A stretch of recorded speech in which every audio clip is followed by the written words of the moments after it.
ভাই আমি একটা কথা বলেছি, কথাটা ভাইরাল হয়েছে অনেক।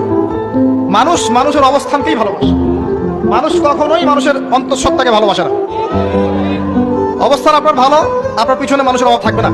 আজকে আপনার ক্ষমতা আছে, পাওয়ার আছে, খ্যাতি আছে, ইত্যাদি আছে, মানুষ দেখবেন পিছনে ঘুরঘুর করছে, এবং এরা কিন্তু সবাই সবার স্বার্থেই ঘুরঘুর করছে।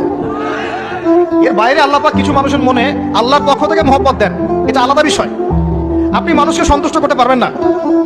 পরিবার, বাবা মা, ছেলে মেয়ে, বউ বাচ্চা, কাউকে সন্তুষ্ট করতে পারবেন না।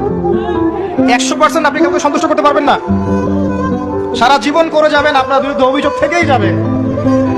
শুধু আল্লাহ রাব্বুল আলামিন অপেক্ষা করে বসে আছেন, আপনি কখন তওবা করে তার দিকে ফিরে আসবেন। দিন আল্লাহ পাক আপনাকে মাফ করে দিবেন ইনশাআল্লাহ।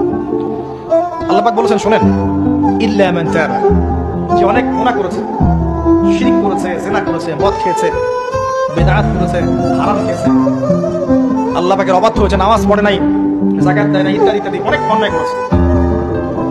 একদিন তওবা করে ফিরে এসেছে। আল্লাহ পাক বলেছেন, ইল্লা মান তাবা, যে ব্যক্তি তওবা করে ফিরে আসলো, ওয়া আমানা, এবং ঈমান নিয়ে আসলো, ওয়া আমিলা আমালান সালিহান, এবং এখন থেকে সৎ আমল করা শুরু করলো, হোক সে নারী বা পুরুষ, যে কেউ, যে কোনো বয়সে, যে কোনো বর্ণের, যে কোনো ভাষা, যে কোনো দেশের, এগুলো কিচ্ছু যায় আসে না আল্লাহ পাকের। ইন্নাল্লাহা লা ইয়ানজুরু ইলা আজসামিকুম ওয়ালা ইলা সুওয়ারিকুম ওয়ালাকিন ইয়ানজুরু ইলা কুলুবিকুম ওয়া আমালিকুম। আল্লাহ পাক শুধু কলব দেখেন, আমল দেখেন, রক্ত মাংস বর্ণ এগুলো দেখেন না। আল্লাহ পাক ফিরে এসেছে, আমল, ঈমান এনেছে, আমল সালেহ করেছে।